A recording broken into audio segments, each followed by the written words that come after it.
Yo, what's good, everybody? It's your boy V Moss here for another episode of Neptune Sunday. Vogue, what's good? How y'all doing? Excited to be back as always. So, obviously, last week was a big week, something in a water festival last weekend in DC. So, we're going to recap, go through it, hit the highlights, talk about the best moments and whatnot. Joined by my man, Steve Parker of Usual Suspects, DMV tastemaker and vibe curator. Steve, what's good? What's going on, Vaughn? How you doing? How you doing, Bo? Hey. We were just talking about that earlier, just about how the music brings people together. Me and Steve literally just met through J10's at the festival and chopped it up for a second. I was like, bro, come be on the show. Steve, go ahead, introduce yourself to the people, give a little bit of background, tell you where you're from and what you got going on. What's going on, everybody? I'm Steve Parker, affectionately known as Stevie P, SP, depending on where you're from. Went to school again with the graduate of Norfolk State University, class of 2008. So a little bit about me. So prior to my Plan B career, working the federal service, I used to be in the music industry. So I started as early as like 14, 15, had a few placements on projects, and eventually when we turned 18, went to college, and then I linked up with Young Berg, who is now known as Hitmaker. So we were all in the same camp. We made the song "Sexy Lady." It was there for all the Transformer chain stuff, all the things going on. Got to the point, I was going back and forth between, okay, do I leave school and move to LA and keep up with this music thing? But learned real quick how like wild the music industry is, and all the horror stories that you hear, I've witnessed. I mean, fortunately, like nothing wild happened to me, but I did see how quick, like once I learned how the money game works, like I could do a track and get a placement, so they could say, okay, we're going to give you 25K, but they give you a front end. So I might get like the 13,000 front end, but out of that 13,000, I got to break off the agent, pay the attorney fees. Okay, if somebody helped me get that a placement, now I'm down to 7,500. And meanwhile, I'm still trying to get placements. So I might get that check. And if that song doesn't get a placement, if it doesn't get placed, I don't get the back end of it. Right. Okay. So that's the things like people they don't teach you about, and it's like you're out there, you're like, oh man, I got 7,500 and I may not see another check for another 3-4 months, just depending on how the game goes. Right. So I was like, well, at least one of us out of the crew got to get a college degree. So, I was back and forth between LA and Norfolk. And so like, I stayed in school, kept doing the beats, and then had a job opportunity with Universal Music as I was trying to go and get on the A&R track. And then I unfortunately graduated in the beginning of the recession. So 2008, everything went away. Budgets was cut. This is pretty much the turning point of the music. If anybody's familiar, it's the turning point of the music industry. Like it was kind of like, if you were there, you're there. A lot of people lost deals. A lot of you were like, everyone wondered like, oh, what happened to this artist? I tell everybody, go back to 2008.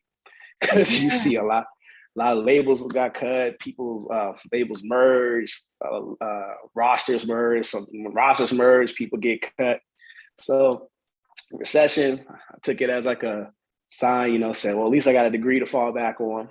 So I ended up getting the federal government with my boy's mom, put me through some intern program, got in, made a career out of it. But, I still was doing music, but it was like at that certain point in time, it was like getting kind of like depressing in terms of like, you create so much, and I set up like chopping samples all night, and then you just start not feeling creative, and then so it's like I dabbled in it for a little bit more, but then I just kind of got career focused, with the grad school, and then I had to go to Ohio for a year for work, and I came back here, and I kind of got into one of my old heads introduced me to another I'm Alpha, by the way.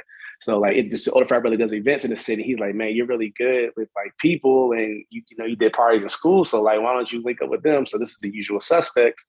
Brother named by the name of Robert put me on, and he was just like, hey man, just come on and just bring people out. Here's the information. Put it on whatever you got to do. He was handing me flyers and stuff, and this is like 2010. I'm like, man, I'm not passing out no flyers. We got technology. So I was like, well, let me make a Facebook page for the team.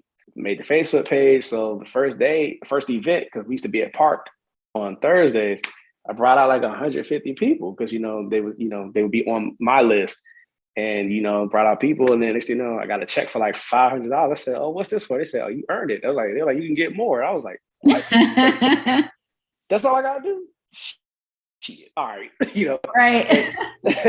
But hindsight, it ended up, you know, being very, very like successful. I was able to, we started the day parties in DC with OZO Day Trip. That's what we created. Through that, it was pretty dope because I got to meet a lot of artists because like the party was so happening that ours were coming into town, and it was just like, you got to go to OZO on a Saturday afternoon. And to the point that I'm getting phone calls from like, maybe like, you know, artist managers, actors managers, or like IG models or whatever, you know, hey, I got so-and-so coming through. Right. So to me, the highlight of all that, and I got to meet like people like Kevin Hart, Big Tigger, you know, Lance Gross, a bunch of people. But like for me, it was just like, I'm a big West Coast hip hop fan. So I've always listened to West Coast hip hop. And this is like this is probably like 2012. So a lot of people didn't know who Nipsey Hussle was. So I get a phone call, and I knew Nipsey was in town because he performed at the Fillmore, I believe, at the time. And they were like, hey, man, I got your number. This is so-and-so. I forgot his manager's name at the time. He said, you know, I got Nipsey Hussle. I was like Nipsey Hussle, like Neighborhood Nip. They were like, yeah. They were like, you familiar? I'm like, hell yeah. I said, y'all in town? I said, yo, pull up. Like, you know what I'm saying? I cleared out a section for them. I just, I called them a ball, and I got to speak with Nip. I chopped it up with Nip like for a good 35 minutes, just one-on-one. And it was like, and that was like my first time meeting him. Then I got up with him again the second time I was in LA because my boy Lee that I went to college with was his like little area tour DJ. But like all those things people say about Nip, it's like you met him, you feel like you knew him forever.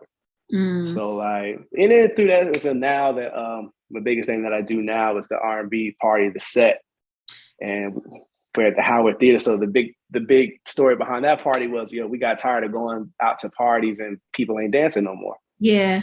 Or people are on their phones and stuff like that.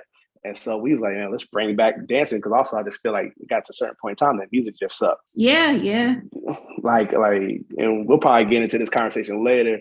But like, I just find myself, my friends tease me, man, you're like an old head. Like you just listen to like stuff from like, you know, maybe like the late 2000s on down to like the 70s, 80s, you know what I'm saying? Yeah. And I just kind of like, well, that's where everybody's like, all the influence comes from there. Exactly. And I feel like we're just lacking creativity in music. So it's just kind of like an audiophile snob, man. It's just like, if you're listening to this podcast and you're not from DC, like people in DC love the set. And I can say from my personal experience, like my friends definitely talk about like how good the music is, and like they're excited to go based on like, you know, the musical profile. You don't get a lot of parties like that. Like you said, it's a lot of newer music. You don't want to hear that, especially like around the age group we're in. So definitely successful.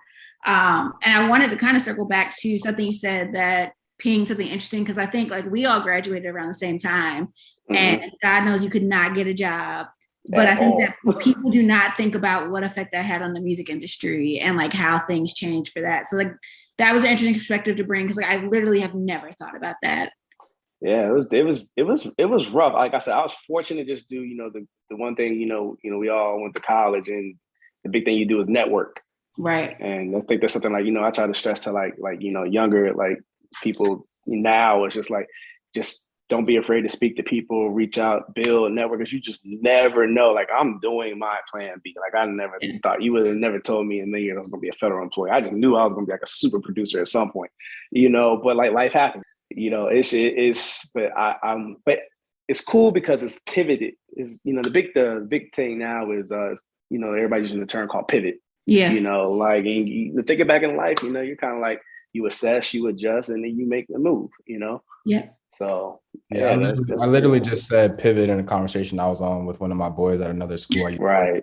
Just because for everyone that knows me, that's listening, knows I work in sports, specifically in college athletics. And obviously there's a lot going on with NIL and all this other stuff. And I just said the same exact thing, is just being prepared for the pivot and whatever that looks like. Yeah, man, it's always going to need to happen. We up on another recession coming up, so we got to figure out what the next move is. Man, sure, we in it, really.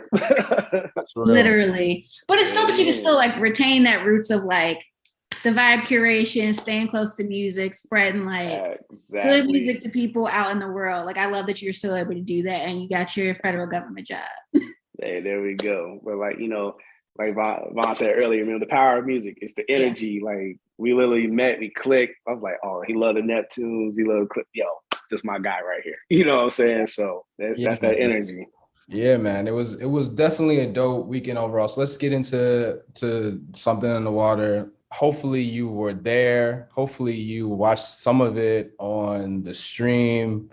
Mm-hmm. But I think just overall, it was as amazing as I expected it to be, right? I think overall, and we'll get into this as we go through some of the different performances, but I think it's easy for you to have higher expectations for something like this because you know that Pharrell is connected to all these people, and you know that first time it's happening in 3 years, and you know that it's in D. So you got all these just random things that, oh, it'd be great if this person came out, and it'd be great if this person come out and do this and do that. But I think overall it was dope. I think the obvious big elephant in the room is just the difference between it being in DC versus 757. My first impression of when I got there was I was confused at first, and I hadn't really realized it until I got there that when they first announced it to be in DC, I just assumed it was going to be in the mall, right? Like, I just assumed in my mind, I saw that big picture and I tweeted about it being like a music version of Obama's inauguration, just like everyone spread out on the grass, going hard and having all this space, which it wasn't, which I think caused some, logistical issues, a little bit uncomfortable being that crowded in. But back to the 757 conversation, obviously, like Steve and I both went to school down there. Just growing up in Virginia, I know how important that and how vibrant that area is, and just what all of us who come from Virginia love each other, and all the people that specifically come from 757 love and support each other, that they're super proud of that. So to miss out on that, I think, is the one unfortunate thing about this whole festival and this whole dark cloud over it with Pharrell's cousin and all that. So hopefully they can figure that out and get back there. But any other thoughts about that or anything else overall about the weekend that you want to bring up? So like you, I had a good time. Like I saw, you see all the complaints and everything. I enjoyed myself because one, I went to the first one and I knew like nothing will ever top that first one. Even if they were able to still have it in the beach, I just still think nothing will ever be able to replace that first one. And you remember on the first one, the first day in the afternoon, it thunderstormed and they had to cancel the night. But we're all in the bars in the ocean front and everybody gets that alert. And Pharrell refunded everybody back a third of their money. He didn't even have to do that. Festival was so good that I would have gave that back. That's how amazing that first one was. And I'm like, run a joke amongst my friends. I bought VIP. They all did general admission. I say, yo, there's literally every artist on this bill is one of my favorite artists. I don't care. I basically went to the concert by myself, but I met people in the little section, and like one of my older frat brothers, he was there because he was around. I don't know if y'all familiar, but back in the early 90s when they used to have the Black Beach Weekend in the ocean front, and when cops were like beating on the students and stuff, he swore on it that he would never step foot on the ocean front ever again. That was his first time stepping foot on the ocean front in like almost 30 years. So it was an emotional thing for him, know.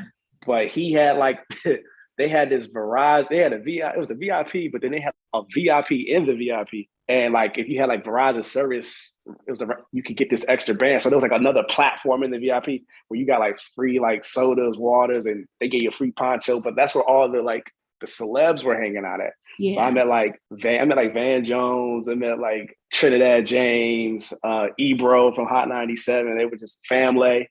Like everybody was just up in that joint chilling. So I was just like, but like even on the last day of the first one when Anderson .Paak closed out, it's raining and people are just still out there on the beach. And I always said, I think the coolest thing I saw that entire weekend was that last day, people were picking up trash off the beach.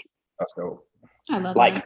They didn't have to do that. They could have just left it there. People literally were picking up their trash off the beach. And I was like, wow, not one incident happened. It was flawless. So, fast forward, COVID happens. I had a good time. I read some of the complaints that people had, I didn't witness in terms of like the bathroom and, the food. But I will say this, I got to see the original blueprint for the festival in DC. It was supposed to be on Pennsylvania Ave. Okay. So if you go to Pennsylvania Ave, I'm not sure if y'all familiar with it, it's way wider than what Independence was. Yeah. It's almost like double the size. Yep. And that, I feel like, would have made it huge. Because I remember on Wednesday afternoon, like, they started closing off all the streets. And I drove past and I looked, I couldn't, I was trying to, I live in Southeast, but the traffic was so bad. I was like, okay, I got to go through downtown. I'll just cut through Independence. No, wasn't happening. So I looked at Independence and I said, I could see both stages. And I'm like, man, that's kind of close. Yeah. Yeah. I was like, that's kind of close. And then, I think that evening they released the map and, the stages were the sun, earth, and moon. Right. But the sun and the earth stages were so close together. Like, and I'm sure, Vaughn, I know you saw this, like it was a sound clash. Yes. That probably is my biggest complaint about the weekend is just the competition of those two stages. And, most people, I think for the most part, the bigger names are on, I guess, the sun, the bigger names, sun and earth. Sun and earth are the ones that were overlapping with each other. Right. Yeah. So, moment of transparency, which I haven't said the whole episode, I was not there. I am in Florida right now. I had a trip planned, so I couldn't make it. And actually, I had to sell my tickets for the very first one. So I still have not made it next year with my fingers. But it's kind of like the Olympics. Everybody loves the Olympics. When you hear Olympics are coming to your city, you like, keep that shit out of here. So I wasn't too excited.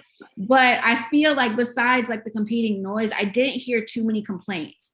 What I also really appreciated is like I watched almost the entire day 2 set. They did a really good job of setting up on Amazon with 2 different channels. I got to see most people I wanted to see. And I think that feels like another thing that like they didn't have to do that because people pay good money to be out there and see these performers. I felt that was a really generous thing to set up and done really well on Amazon streaming. So it was really nice to have that. And I also have seen Tyler in concert a few times, but I definitely caught his set. I'm sure we'll come back to that. But yeah, it was a good experience from home as well for somebody who loves the Neptunes who couldn't make it. Yeah, and before we leave the conversation about the 757 and like the first one, I didn't go to the first one because I had just moved from Richmond to DC and I had a bunch of stuff going on. And I was like, how we are, bro. From going to school in the 757, you got to be extra weary about the tunnel. You're track. right. I'm just like, man, am I going to spend,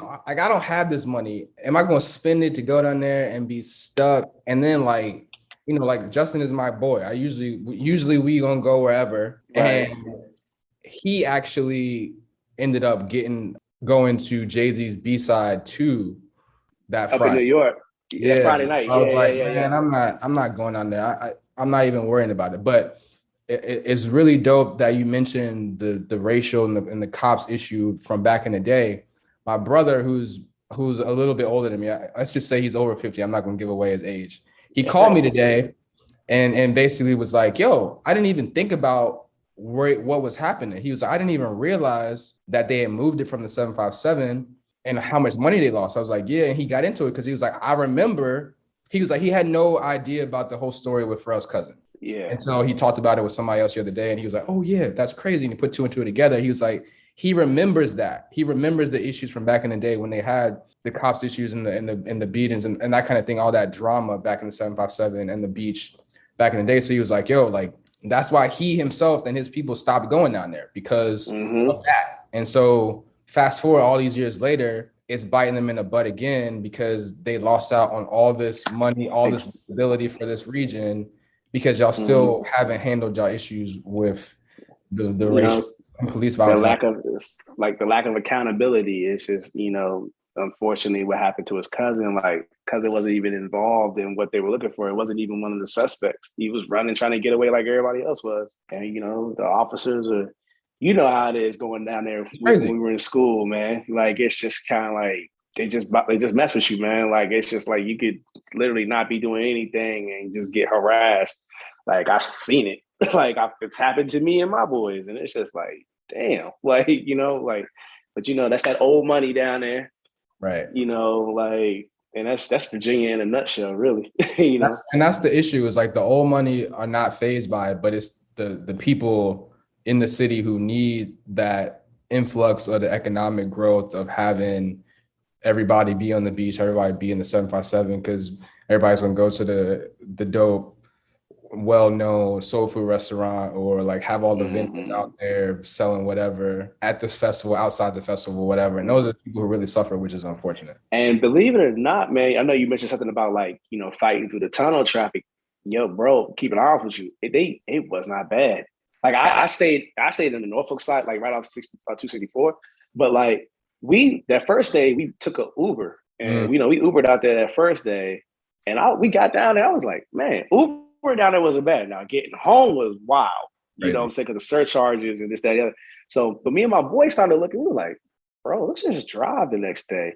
And what was cool was a lot of those business owners were like, oh, you could park here for $20. So he's like, shoot, we park right there for $20. But like, bro, like we got down there, we hit no traffic. Like they did an amazing job. Like, you know, we talked about curation and aesthetics. Like, and I think that's what was missing from this year. Like, you know, they had like the different along the ocean front, along the boardwalk, they had the pop-ups, like the big famous cars blowing up balloon statue.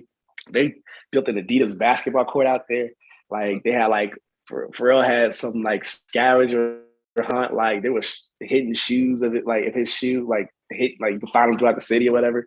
Like it was done. It was, you know, they had yoga out there, meditating. Like it was like any and everything. And I've been to several festivals. I went to Coachella back like early, like 07. Like, and I'm just like, I've been to Made in America, and I sat there and I was just like, this shit was flawless, you know? And it's just like, so I think a lot of people too that went to this one, you could tell a lot of people were complaining like, you never been to a festival before.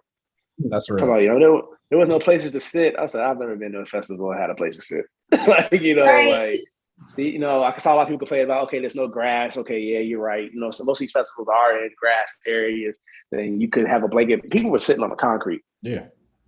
Like they were sitting on the concrete. It was just like that bad. But only thing I think that was bad, like, was the food, because the food lines blended into the street.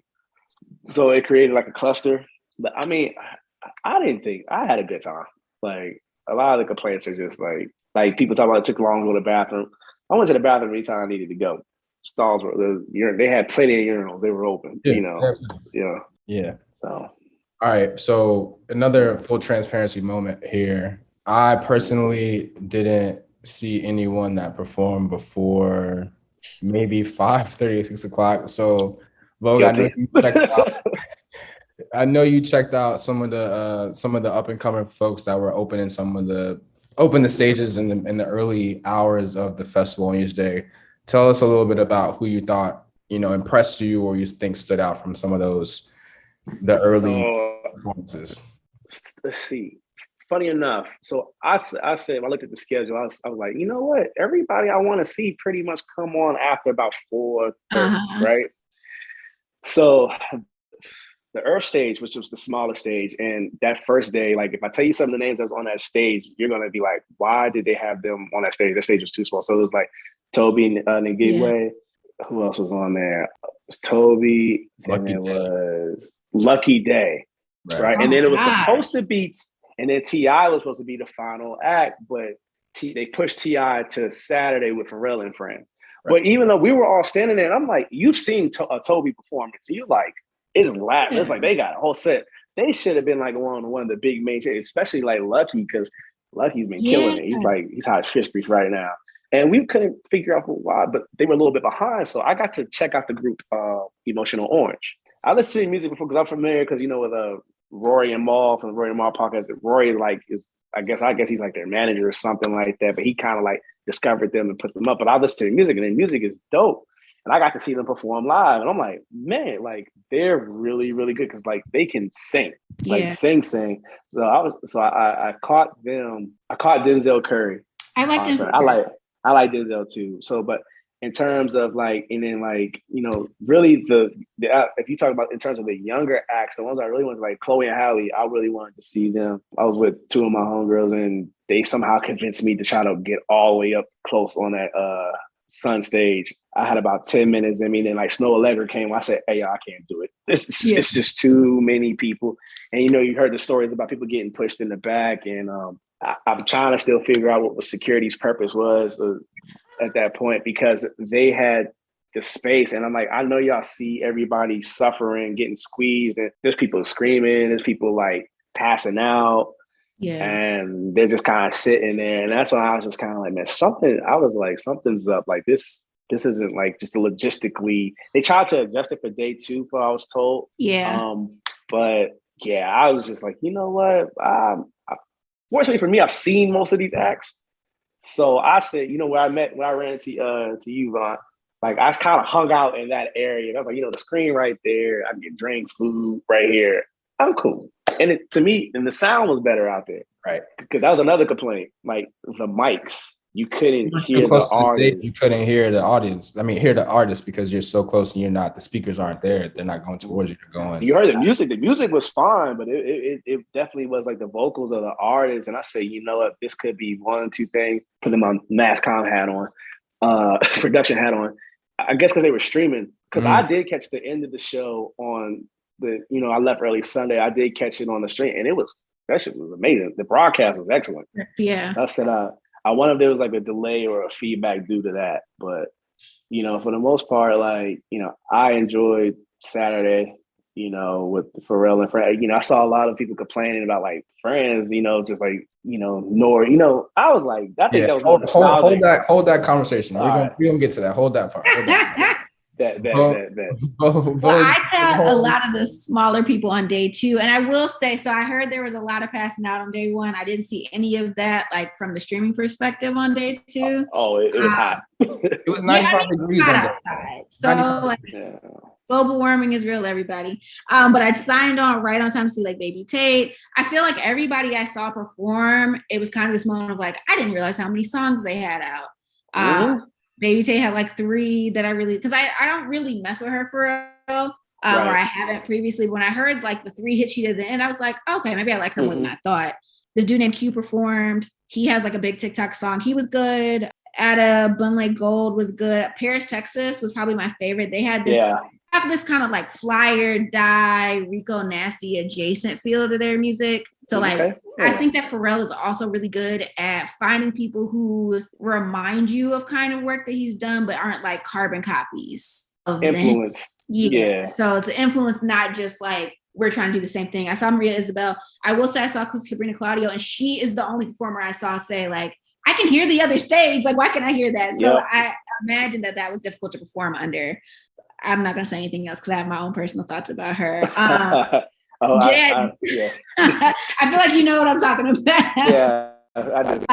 But JID was really good. I'm not really into his music, but I don't want to say I'm not into it. I hadn't heard a lot of it, but I've heard people talk about it. I know he's from like the J. Cole camp. He did a really good performance. He's really dope. Yeah, I really like seeing him. And that was somebody like, I was going through the performances, adding stuff to my Spotify. I was like, oh, okay, I like this. So I don't feel like there was, even the people I didn't know beforehand, I don't feel like there was anybody that I was like, whatever. Everybody, I was like, oh, okay, I can get into this person. So that's my general take on the smaller artists. I missed everybody on Sunday. Of course, I showed up when 21 and Tyler came on because I love them. Right. And that's just like, we're about to get in the day by day highlights, but I think that's another general comment about the whole weekend, but just festivals in general. You got to make tough decisions. Like you can't be out there all day. You can't. So that means you can't see everybody.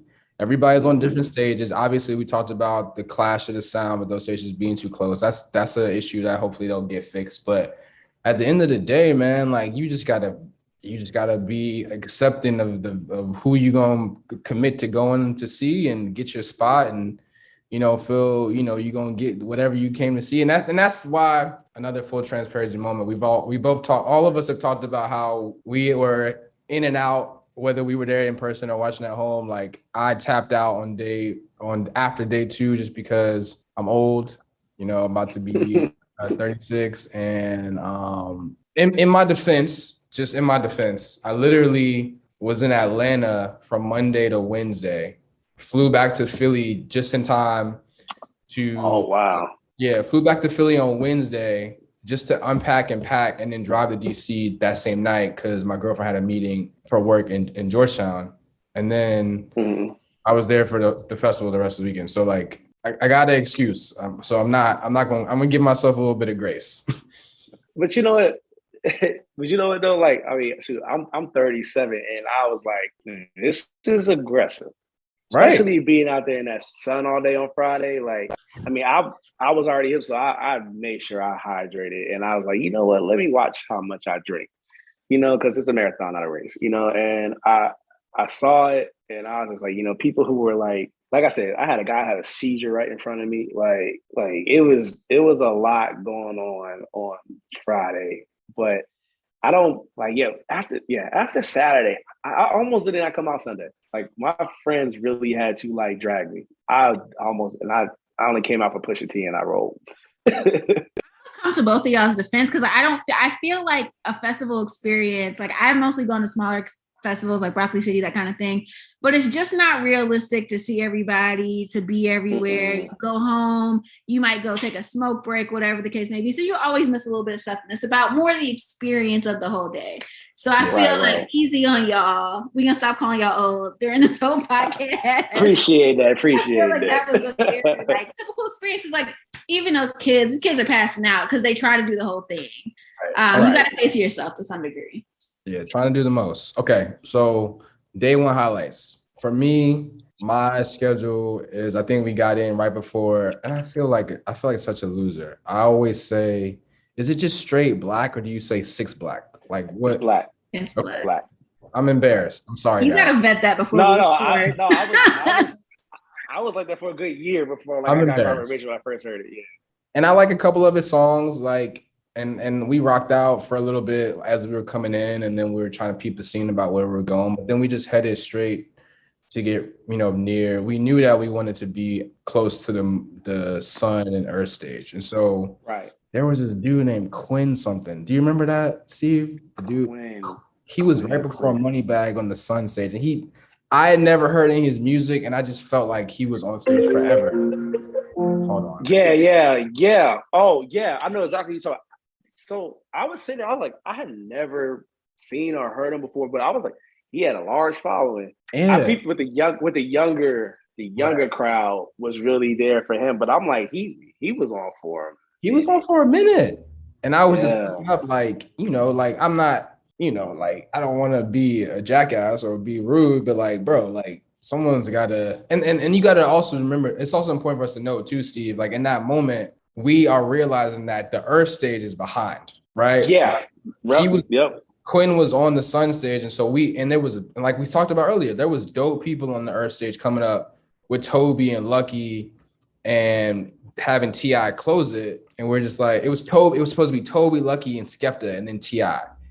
Yeah. And we're like, what's happening? And then like, there's no music playing at all except for this Quinn dude. So we're like, what are we doing? Like, we got nowhere else to go. We stuck watching. Listening to him. Right. And so I felt bad for being annoyed, but I'm like, bro, you kind of like, I wanted to pull the wrap it up box. Like, no disrespect. No disrespect, bro. No disrespect at all. Like, I mean that in all sincerity. Like, but I just felt like, bro, but I thought Moneybag came on and was dope. He had more songs that I knew and liked than I realized. Okay. Was he dope? And I say dope from a perspective of I didn't realize that he had as many songs that I knew or recognized that he did. Yeah. So the interview was cool. But here's the other thing, Steve, too. Like we just said, he's coming after this dude Quinn that was on there for way too long. So at least I knew a couple of his songs when he came on. But that's not why I'm saying that. So I got this thing like when you're an artist and you're performing. Like, yo, especially if I don't want to hear you rapping over your audio. Mm-hmm. He was forgetting his own words. Yeah. Like I'm watching him. I'm standing up against the the big screen on the outside, and I'm watching him. I said, my man is forgetting the words. He rapping. He just like, and I'm like, okay, I don't know if he's like, is he high? Is he drunk or something? I don't want to assume that. But my man, I was like, yo, I would be pissed if I paid money to go to a Moneybag Yo concert, and that's what he was doing. But it Like, depends on the artist too, though, right? Like, cause you know, you not artists like that. We're being real about it. You're not yeah, necessarily going to hear him rap for real. You're just going to hear the energy and feel the vibes. So yeah. But that's it the was a lot of.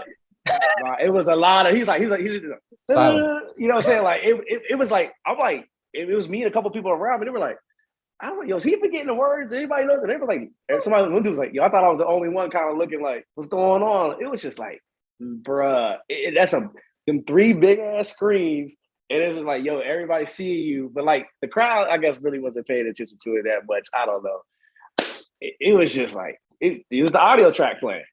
In hindsight too, like who? Huh? Moneybag? Does he have a vibe? Does he have? I don't like. He's cool, but I'm not like. Oh, he had the crowd. Like people was hyped. There was people saying his stuff word for word. Like they were saying his stuff word for word. I'm not, like you said, like I listen to his music. I'm not like I'm a Fairbrother fan. Sure, you know what I'm saying?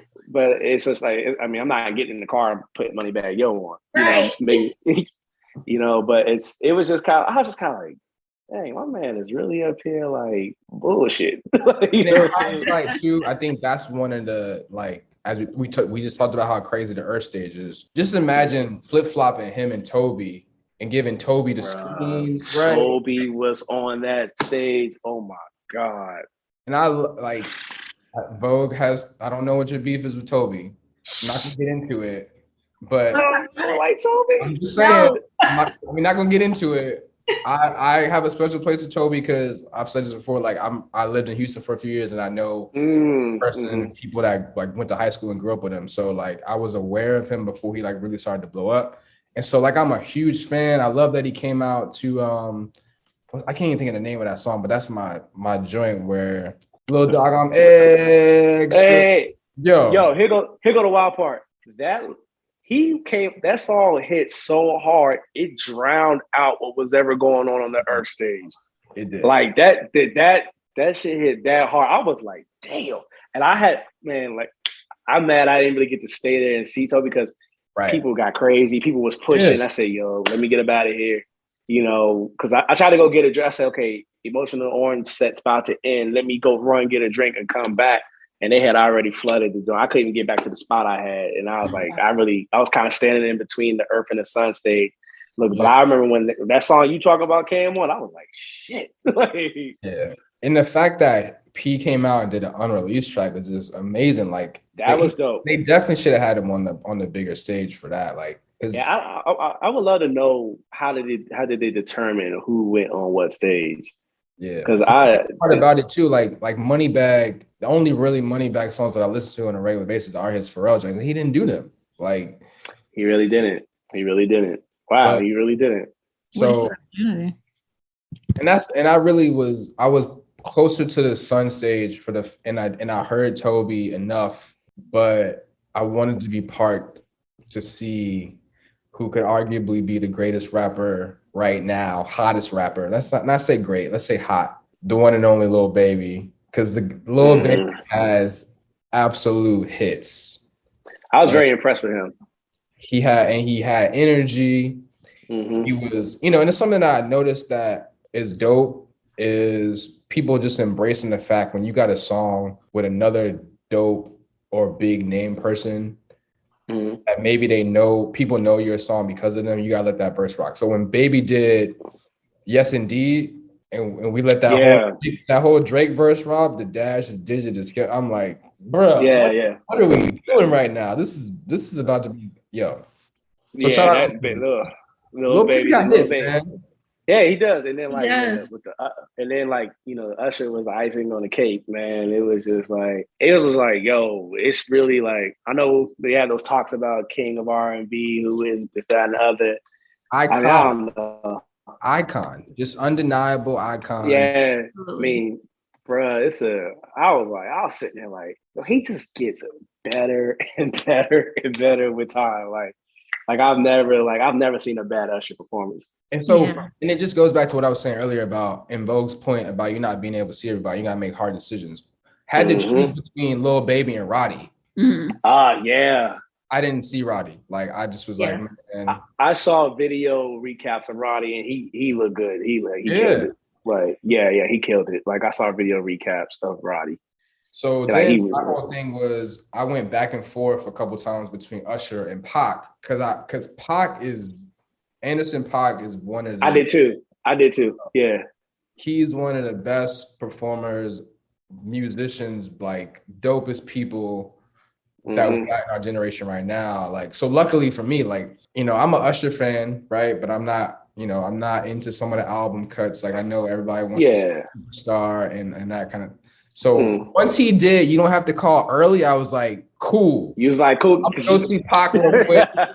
And my man was on the drum set with his wig on. You know who he remind me of? Not, and this is not in a bad way. He looked like, remember Animal on the Muppet Babies when he was doing the drums? yeah.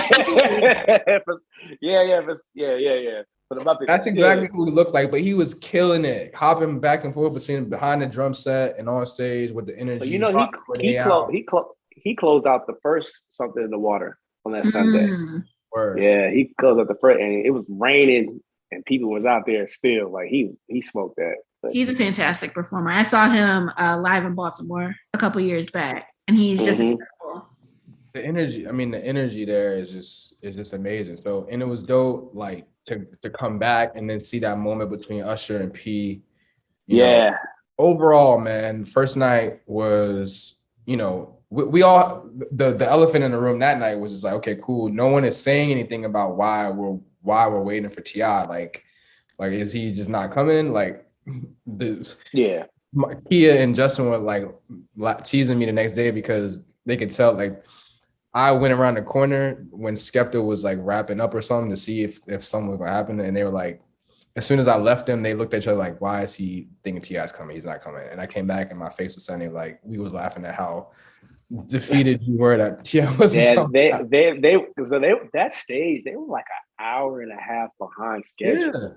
Yeah, like they were still rapping when Pac and Usher were both done. And I'm just like, okay, cool. Like we're at, like, and it's no disrespect to Skepta. Like I think Skepta got some joints and he got some energy too. But it's just like, man. Right. Okay, so let's get into day two. So I got to start off by saying day two was a little bit special for me from the beginning. So I'll wake up in the morning to a tweet from Adidas Originals talking about the podcast that we did about the festival, and just to keep it 100, like I am a very overthinking, I'm very cautious person in general. So I'm just like, is this real? Like, okay, cool. I said thanks. Especially if they hitting you up on Twitter, you're like, like. So I said, okay, cool. And they said, check your DM. And I was like, okay, cool. They said, yeah, are you coming to the festival? They was like, are you in town for the festival? I was like, yeah, I'm here. I'm going to be at the festival maybe around like 5:36. And they said, cool, we don't want you to have to carry this gift we have for you around for the festival. Like, so let's link up before. And I was like, that's dope. I'm staying at my uncle's house where I used to live when I lived in DC. So I'm not at a hotel. So I'm like kind of scared. So I want to give him the address. I don't know. Right. I was like, cool, I'm here, you know, just hit me. And I gave my number, told them hit me when they're on the way. So like maybe an hour had passed. I was about to take a nap. And all of a sudden I get the phone call and it says Adidas America. And it's like, yo, this is so-and-so from Adidas. We're outside. And I'm like, shit. So here's the funny thing. Wow. So they pulled up at the crib, right? And so the other part of it I'm giving away, it doesn't matter. So obviously I work in branding, I work in marketing, I understand how important that is. I was wearing my Jordan branded Georgetown shirt. And so I was like, yo, I gotta take this off. Like, so I took it off and put my Roots Picnic t-shirt on, but I was like, I'm so glad I did. Like I wasn't expecting nothing. I was expecting a prize pack with maybe a merch shirts and stuff. In it, which was like weird because they asked for my size or nothing. So I'm just like, y'all about to just hand me anything, whatever. I'm grateful. It's cool. And they walk up and he's like, we have these human made shoes that P's been rocking. This is a colorway that's not out.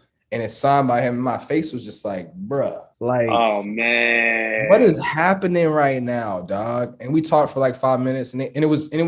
I was surprised that it was 3 of them. It was 2 of the marketing reps and dude with the camera. So like, I don't know what's gonna happen with that footage. Maybe because something I realized is like that particular colorway, like it literally is not out, but Justin Timberlake had him on. Pusha had him on. Timberlake had him on. I think Snow had Mm-hmm. him on too, if I remember correctly. But I think she had some white boot looking shoes or whatever. But yeah, man, it was the whole thing was crazy. I'm just like, man, I mean, what are you gonna do, bro? Like I was just, it was a dope moment, and it was cool. So overall, that set the rest of the day on the right track. Right. It started off good. That's dope, bro. That's dope as hell, man. So by the time we went to dinner and had some drinks and got to the festival, the number one person that we all wanted to see was Snow. Have y'all seen Snow before perform? This was my second time seeing her.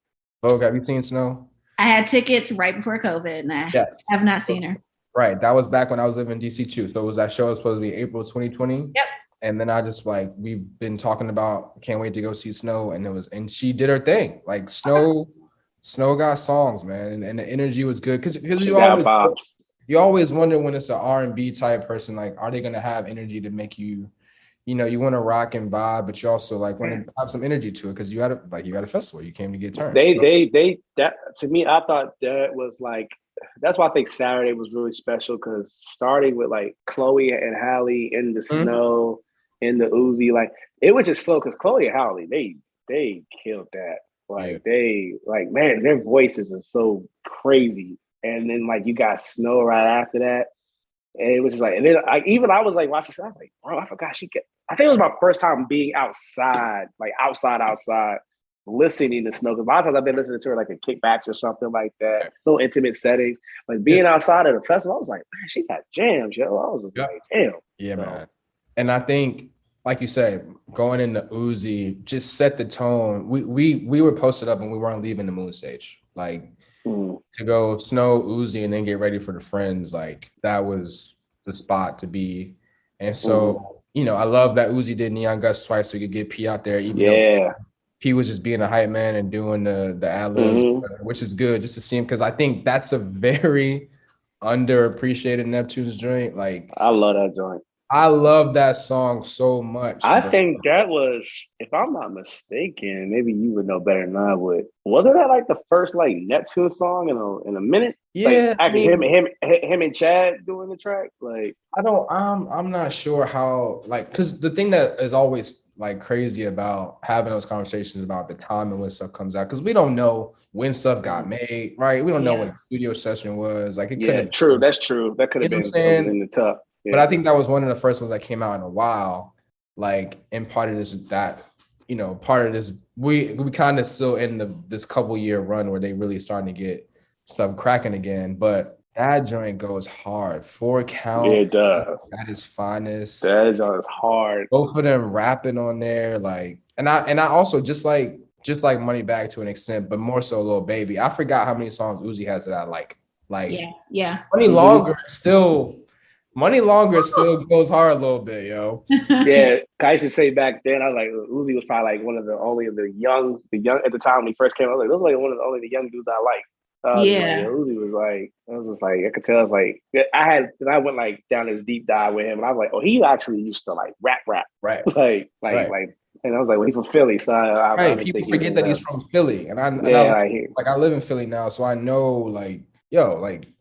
People always talk about, and Pusha actually said this when people were talking about his album and him and Uzi being on Scrape It Off. Like, yeah, don't sleep on Uzi, man. Uzi got raps, yo. He's Philly raps out here, man. Like, I saw this old video he had, and I was like, oh, he barred up like some Meek Mill type, like.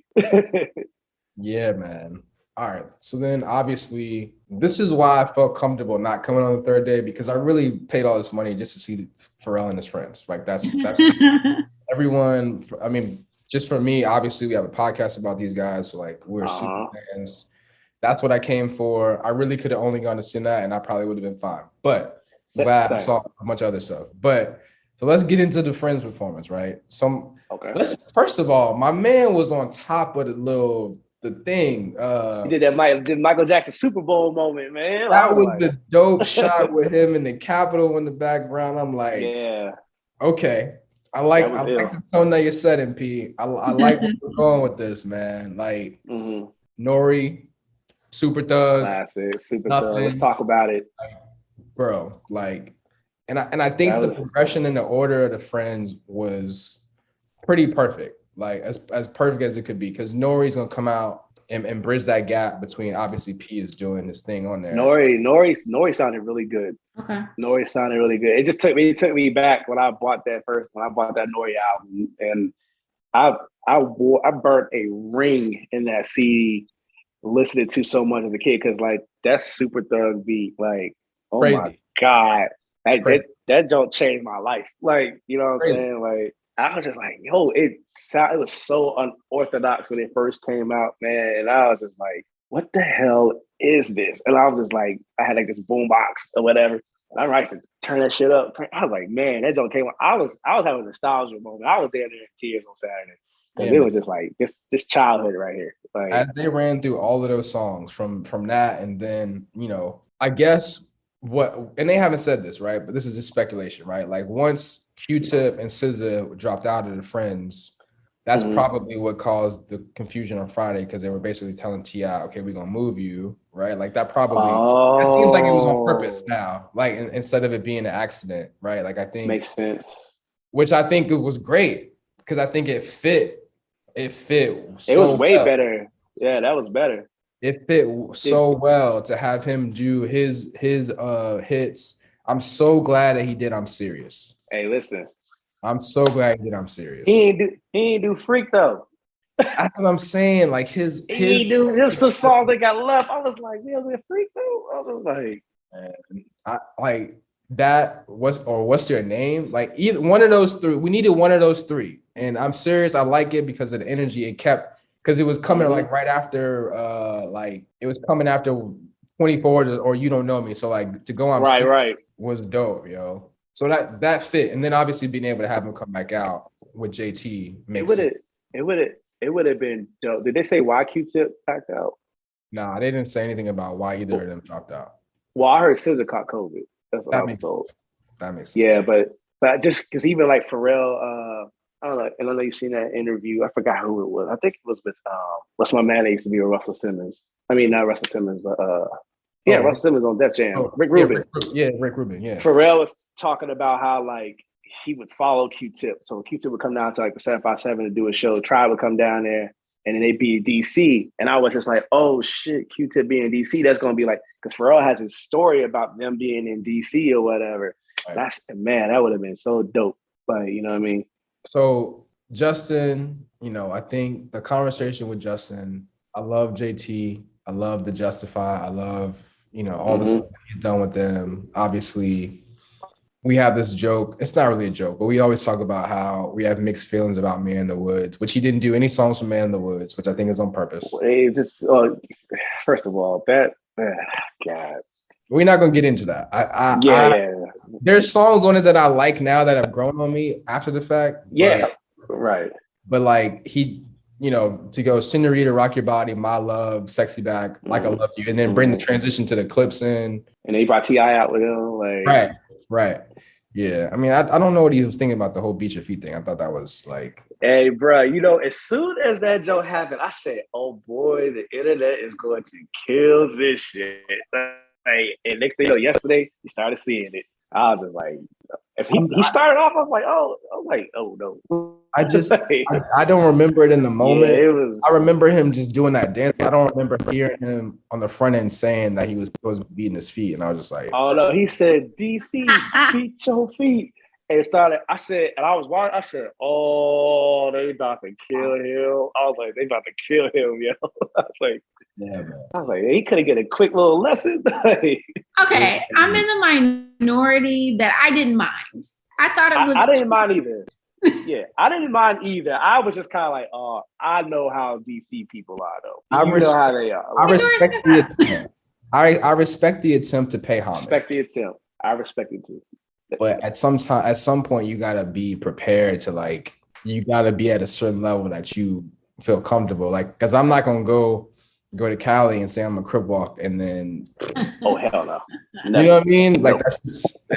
It's just a certain level. I don't know, man. But it was good to see him. It was good to see him out. You know, I think one thing that's part of the conversation with JT, the little bit of a dark cloud with him is just like there was a lot of conversation that I saw on Twitter about how we're just like not disrespecting him, but how like stop giving him his flowers or stop acknowledging him being talented. And that's not really what happened. Like we literally just had, just a little bit of bad taste in our mouth with how all the Janet stuff had been blown up recently, have been resurfacing recently. So good to see him back, man. Like we didn't forget. Yeah. It's good to see you, so but we forget. I think also people don't, the other side of that moment, and I guess you would have to really be like, a Clips, like Neptune fanatic. Like they had like, there was like a misunderstanding or like a falling out. And this is back when like the Clips was on Jive. And I'm pretty sure you're familiar with the story.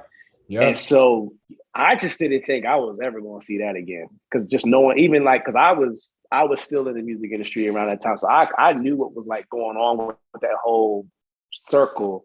Yep. And it was just it was basically simple as the two people that should have been talking never had a full conversation.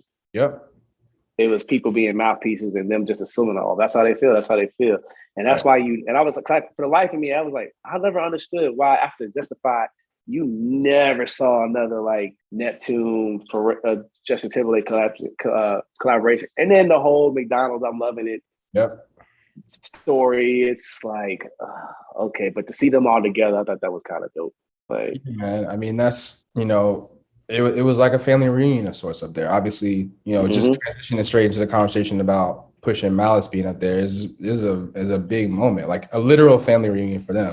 Man, that was a big moment, especially from especially if you're from VA, man, and understanding what them brothers have been through, especially this year. They lost both their parents like a month apart from each other, something like that. Like, yeah, man. So like that was like I said, like, man, I think for me, which is like watching Push's face when Malice was performing, like that man, that's like, yo, that man was just like, that's that little brother, hype my big bros here type vibe. And just to see them and Pharrell on the stage at the same time, I was just like, damn, that's like dope. I thought I paid, obviously I'm a big fan, right? So I paid really close attention to the song choices. And I think starting with Mr. Me Too was a statement. I think going right into What Happened to That Boy was a statement. Yep. Like most people know the story, about how there's rumors that Baby didn't pay him for that. And also how both of those songs have implications and domino effects to a particular very public beef that happened a couple of years ago. So I thought that was very interesting too. Us real fans will know the difference between Cot Damn and Hot Damn, which was dope. Oh, cool. Yep. But yeah, man, and obviously I'm grinding. But yeah, I think the funniest thing I saw, people were like, "Oh shit, Balance was cursing." Like people were hyped behind that. Yeah, man, that was dope, man. It was dope, and obviously, like, it's the 20th anniversary. Obviously, you're gonna get into the speculation of, do they have music coming? I think, there's a lot of speculation. I think it makes sense. There's a lot been going on. I think it's a perfect storm, especially all the stuff that's happening with the family, right? P and Shaq having this resurgence. They just got in the Songwriters Hall of Fame. It's the 20th anniversary of Lord willing. It's almost Drag could win Rap Album of the Year. Like, it's just the perfect storm to just say. Got the Tom Brady tweet today. Like, big deal. It's a big deal. So, to wrap up the Friends, I thought it was really dope that P, after the clips were done, did the Hot in Here and then did Bustin' Loose to pay homage to Chuck Brown. I thought that was dope. And then he got into one of my personal favorites, Finna Get Loose, for all my people that follow me on social, that saw me doing a little shoulder shaking. The shoulder shake, yeah. Yeah, but it's dope. And the one thing that I will say, like we talked about, I really thought Diddy. I thought Diddy was gonna pop out. It would have, and that's getting to my next point. We said this in the beginning, like when you get into festivals like this, you can have unrealistic expectation. I felt like there was 3 different moments where they hit us with a pump fake with a Snoop set, a Jay set, and a Kendrick set, and I'm just like, where they at? so Kendrick was a rumor I was hearing. Like, bro, we heard Kendrick was like, okay, so you heard it too. Yeah, Kendrick was like the one that I was like, I heard Kendrick before I ever heard about Q-Tip. That's real. Because for us, like me and Justin did an episode back in the beginning of May, like right after it announced it was going to be in DC. And we were like, and this is before the album came out. So we was like, Justin said it. He was like, yo, the Friends hadn't been announced yet. He's like, but yo, if P has one on this Kendrick album, don't be surprised. And I was like, you're exactly right. Because people don't realize that they got a song on every album except for Damn. Butterfly. Not except for Damn. Yeah, you're right. You're right. The Good Kid joint, All Right, and then they got this joint. But then he was featured twice on that NERD album. He got a joint on the Bush album for Snoop. Like he's just, he's been around. He got a joint on that. It's the joint they did for 2 Chainz on that Baller Goes to the League. Yeah, balance or whatever. And, yeah. So like which is very underrated. Talking about the joint. Kendrick is on the joint. Mama, I Hit a Lick on that 2 Chainz album. Yeah. Mm-hmm. So I literally, it was, and I feel bad. Hopefully this person doesn't listen to this episode, and if you do, I'm sorry. But this girl behind us was like, oh, she said something about who's going to be a special guest, or maybe she even asked specifically about. Maybe she said, I wonder who they're going to bring out besides the Friends, and I whispered to her, we think it's Kendrick, and I hit her with the finger over my mouth, like, shh. Yeah. She panicked, like, oh my god, and I was like, oh shit, I feel bad. Why you sent her up for failure? That crowd would have went. That crowd would have went nuts. Shit, if Kendrick popped out, dog. Nuts, man. Nuts. Yeah. So let's run through day 3 real quick because we were all like halfway there. So halfway there. By the time I got from DC to Philly, I made it to the TV just in time to see Tiana, which was dope. I want to shout out. I missed Tiana. I was so blown. I want to shout out the kid Omar Apollo that I saw. He's got a really cool Pharrell joint called Tamagotchi that he got some talent too. So shout out to him. But yeah, Tiana was cool.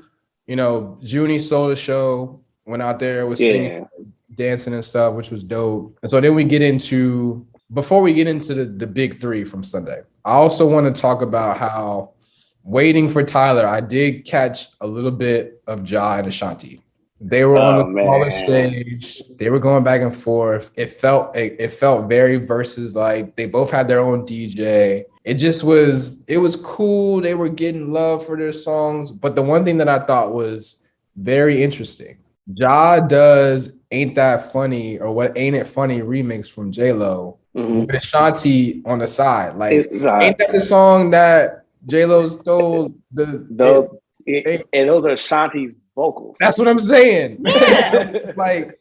I was just like, at this point, we 15, 20 years later, you might as well just have Ashanti come out and just do it, bro. Like, just do it, yeah. But I thought that was interesting. But to play devil advocate, Ashanti got paid off that joint very well.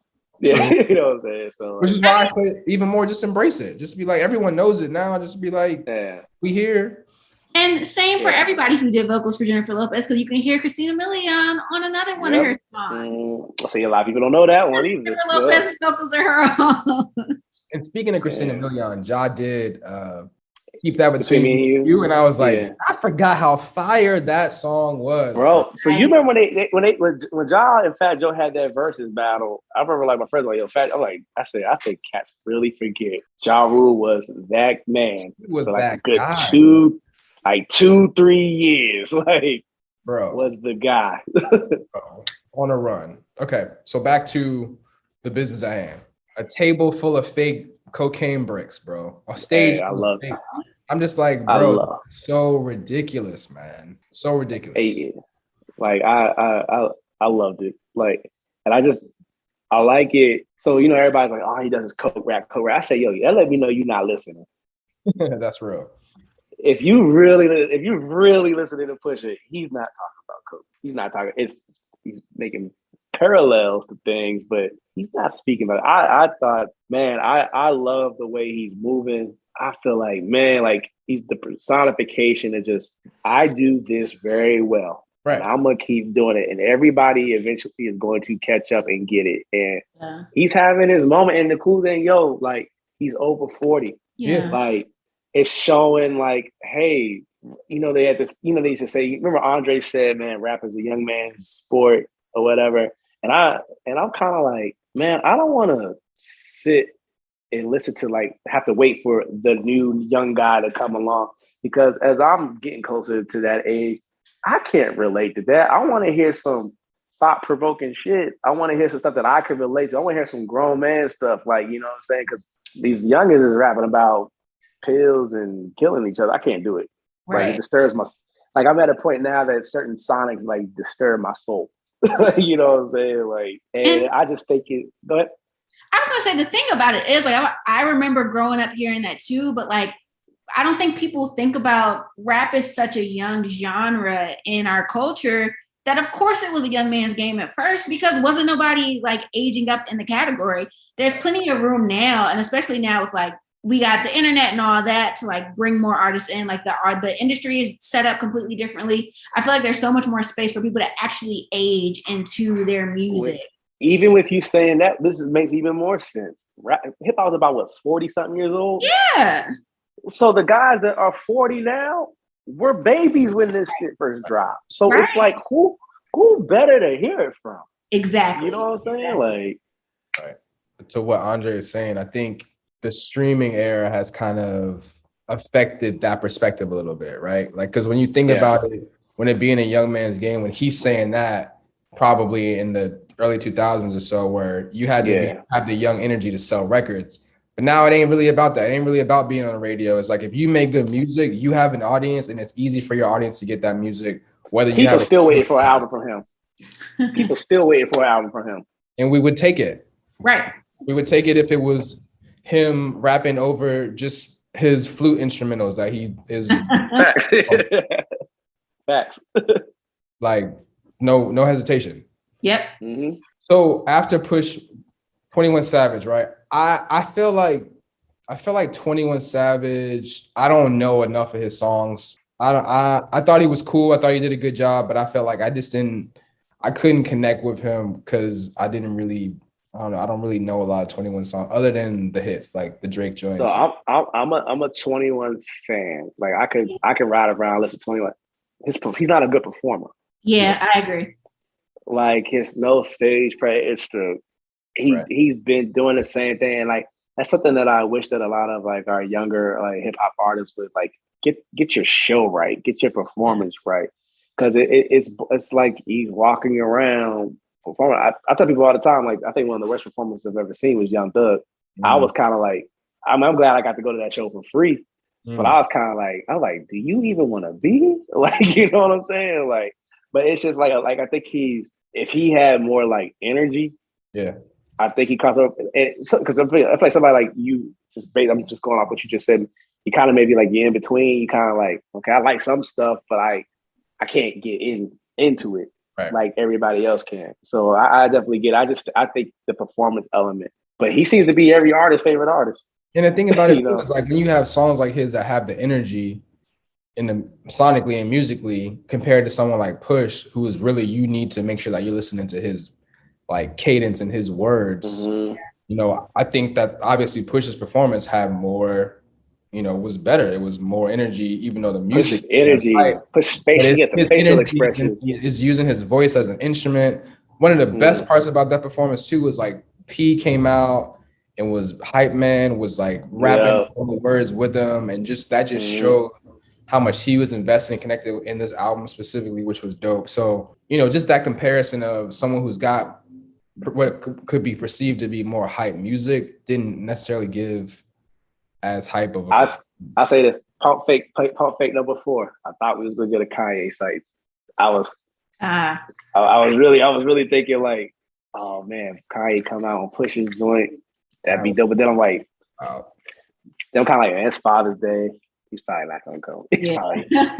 I'll say this about, because like I'm a big 21 fan. I wasn't impressed by the performance visually or digitally. And I think also it's like the generation of performers he's coming from. Like, I don't feel like people are trained in the same way or trained to perform. So like, he's very much the dude he raps that he is, but that dude is not a performer. I think that maybe in 10 years, that might be different if people have conversations with him about like, hey, you need to like step it up here, step it up there. But my man looked like he was in pajamas. I was like, I can turn on the album for this.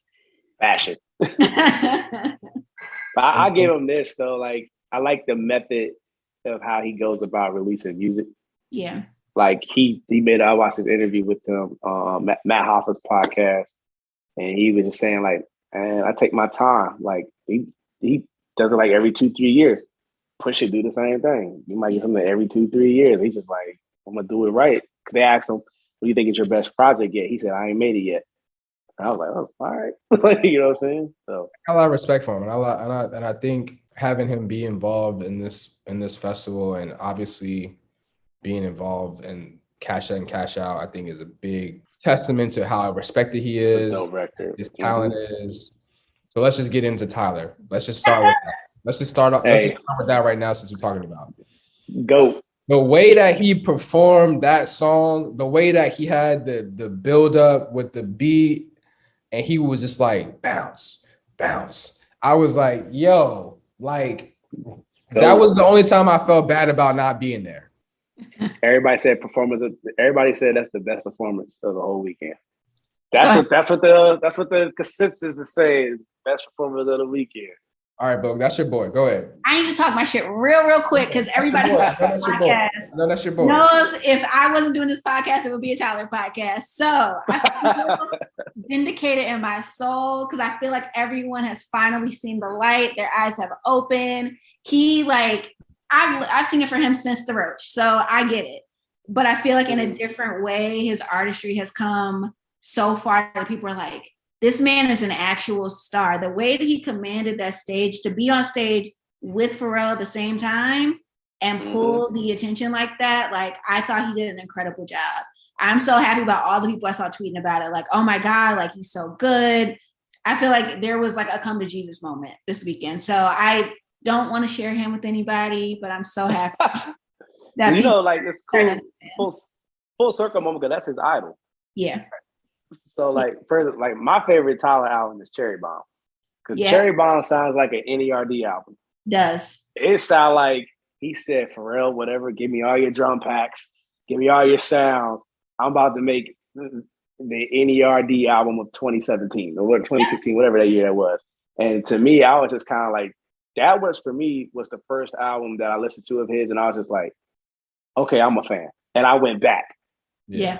And then I've been on it ever since. Yeah. And so I tweeted about it, that whole moment between the two of them.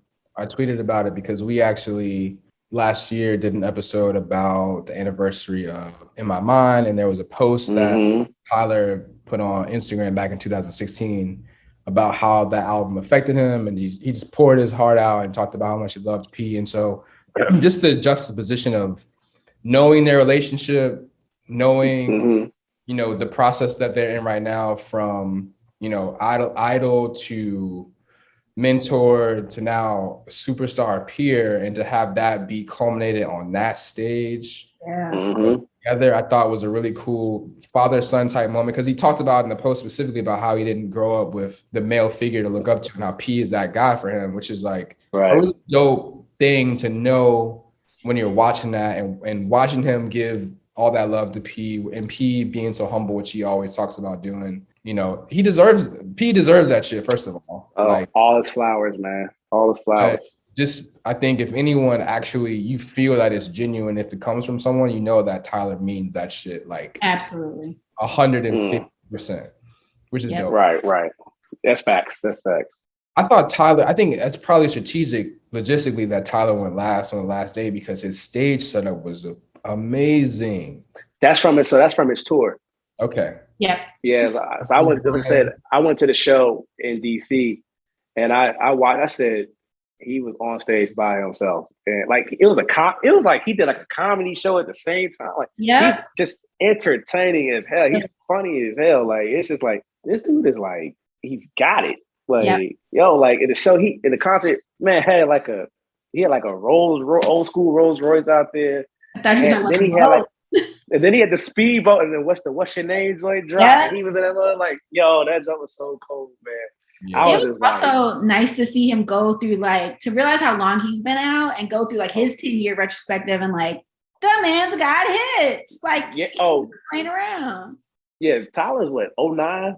Yeah. 08, 09? Yeah, like he's been out for a long time. Like Yeah, man. And also from the previous days, the video clips that people were posting of seeing him in the crowd, specifically for the Friends, rapping all of those, being hyped for Mr. Morale drop, rapping that girl and singing Justin Timberlake, like that's just echoing like that was a big moment for him, for his relationship with P. Really important, really dope. It just shows you like that's what this is all about. Like we talked about before, just bringing people together and making sure that like making sure that the people that you respect and you love know that, hey man, like I appreciate it. We here for a reason. I love the music. That's why we're here. And that's why we're here. Literally, the three of us doing this podcast. There we go. All right, let's wrap it up. So one thing I want to do before we go, let's talk about the thoughts on the festival moving forward. So for me, obviously we talked about it before. The location is a big question, right? Like if we can get it back to 7x7, I think that's great. I think there's some kinks location-wise about DC that probably need to be looked at, but wouldn't be mad at it being in DC again. So that's just my thoughts about the location. But then I think the bigger question is, how much longer can you do this? Because who are the friends that are big enough to get people excited every single year? Okay, so I think you can do it in DC again. I don't know if this moment from this weekend is the city of Virginia Beach, because at this point, I don't know what the city can exactly do, because really what it was, there was no justice served, for what happened to his cousin. I think because somebody told me Norfolk had a chance, but the mayor is acting scared. He was acting scary or whatever. So like, I tell people, I look at it like this. To me, DC makes more sense than anything. One from an infrastructure standpoint, transportation.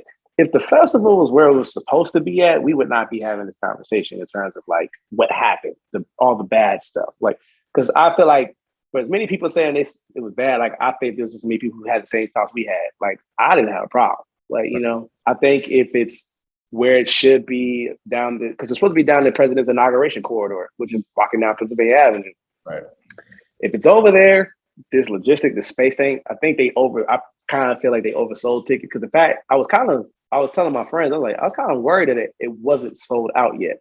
So it's like, that means either they have a lot more space than what they had in the beach, or they just over, because I was like, for them to still have tickets available and that space looked the way it did, it made like no sense to me. But definitely if it could be where it should have been at, absolutely. What was the other question you had again?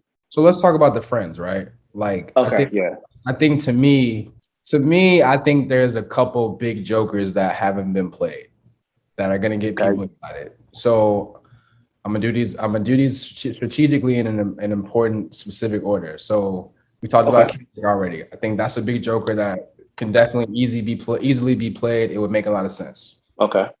Second, maybe a little bit more of a stretch, but we talked about Kanye earlier. I think that could be a crazy big joker. They, P and them got a good relationship. Obviously, the Pusha connection there, that makes sense. Now, the third big joker is a little bit more of a stretch. Talked about the beef earlier. I don't see it happening, but a Drizzy just, to me, I don't think Drizzy fits, but it would bring people out though, for sure. And then the fourth one, let's just say in about a month or so, we got a nice package from the Queen. Wouldn't be surprised if there's at least one, maybe more Neptunes P joints on there too. That's what I'm banking on. I would be so flabbergasted, and yes, I use that word on purpose, if she showed up to one of the. I could see Beyonce, because that was rumored for 2020. Was Beyonce? That was rumored for 2020, because she was backstage with Jay-Z popped out. Right. So I could see Nelly. Mm-hmm.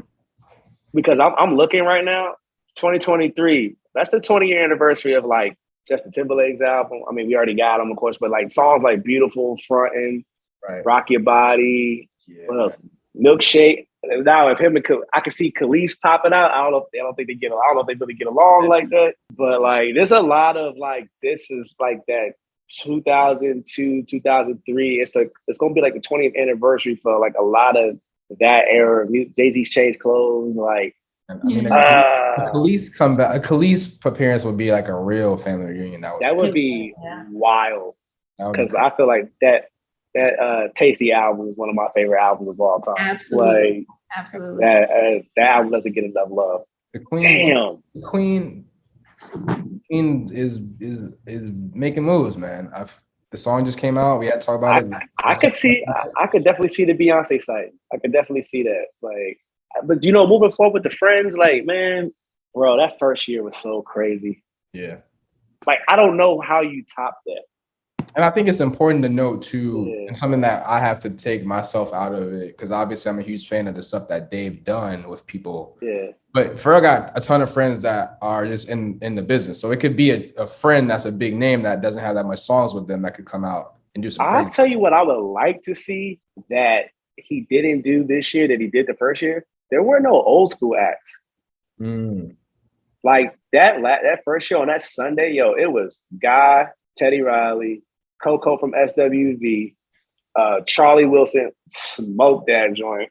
You know what I'm saying? Like, there was like a lot of like old school. I was like, because you know what I'm saying? That I think that would have been dope, because I think it also would have brought out maybe like another couple, just those of us that are just appreciative of music and we dig in the crates and stuff like that. Yeah. I would like to see some old school. I mean, I guess he kind of did with the Go-Go with Art, Rare Essence, and Backyard Band or whatever, but I would like to see a little bit more of a legacy act. Yeah, man. I think it's got a lot of potential, bro. I mean, I think. Oh, for sure. I think it's also important to know next April will be P's 50th birthday.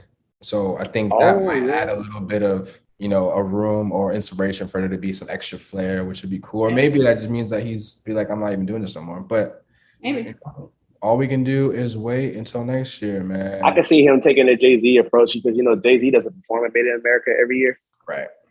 He only performs when we got an album. That's real. Makes sense. So that's coming up too. So yeah, man. Living in Philly, somebody asked me if I was going to that. I was like, man, I can't. I did Roost Picnic last month. How was it? It was cool, man. I think there were much more logistical issues at Roost Picnic than there were at Something in the Water. So maybe that made me not be as negative about some of the stuff that happened at Something in the Water. But I feel like overall stuff was pretty good. I mean, but Roost Picnic, the music that I saw was good, and yeah, overall it was great. I'm glad I went because I live in Philly now. I wanted to experience it, and I'm glad we went for sure. But like I say, there's no way I can do 3 festivals in a year, financially and just my body is just like no. Yeah, man. That. So like I said, I guess the one thing I did want to touch on, like them not having VIP. I mean, they had VIP, but it was kind of like you had to know somebody to get access to it. That would have been a huge difference. Just having like the VIP section or something because excuse my bad, the VIP just made the hell of a difference in like your experience. I think I would have got there a little earlier. Yeah, because I had some friends that were up in there, and I was like, damn, they look like chilling seats, drinks, so we gotta figure something out. Let's figure that out or whatever. But overall, I had a good time. I think it was dope. I would definitely go again. Excited about what's gonna happen moving forward. So yeah, man. Well, obviously it was good to meet you, man. Appreciate you hopping on the podcast to go over. We just had a great conversation. I really appreciate all your insight. It was good to chop it up. Before we let you go, hop on, tell people what you got going on coming up. Tell people about the set events, where they follow you, and catch up with you on social. All right. So just want to say thank you for having me on as well, man. This is amazing. So with the set R&B party, the next one's actually this Saturday, June 25th at the Howard Theater. Next month, we have 2 days, July 15th at the Howard Theater and July 23rd, we're in Philly. At the I think I showed you like the Warehouse of World in Philly, downtown. So I'm really looking forward to that. So definitely, we definitely want to have the link for that. Yeah, for sure. Of course, 4th of July weekend, we got I got an all-white party at Zebby's Garden. downtown on the 2nd, and then I'm a part of the biggest cookout ever that's going on at the Meriwether Post Pavilion on that Sunday, July 3rd. So, you guys definitely come out for that if you want. Y'all my guests, take care of y'all. Right. And that's really what I got on the schedule for right now. So, it's just a month of events all weekend. Yeah, man, it's that time of year, bro. It's a lot going on, and people.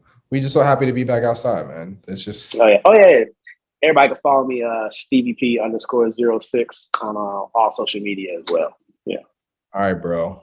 Good to talk to you, man. I really appreciate it. I'm glad we connected, man. Shout out to my brother Tinsley for linking us, man. Yeah, Tins. Lumber Tins, man. That's my guy, bro. Yes, sir, man. Good brother. All right, man. All right, y'all. Have a good rest of your week, bro. Everybody else, y'all listening to Neptune Sunday podcast with your boy V Malton Vogue. Catch y'all next Neptune Sunday. Peace and love.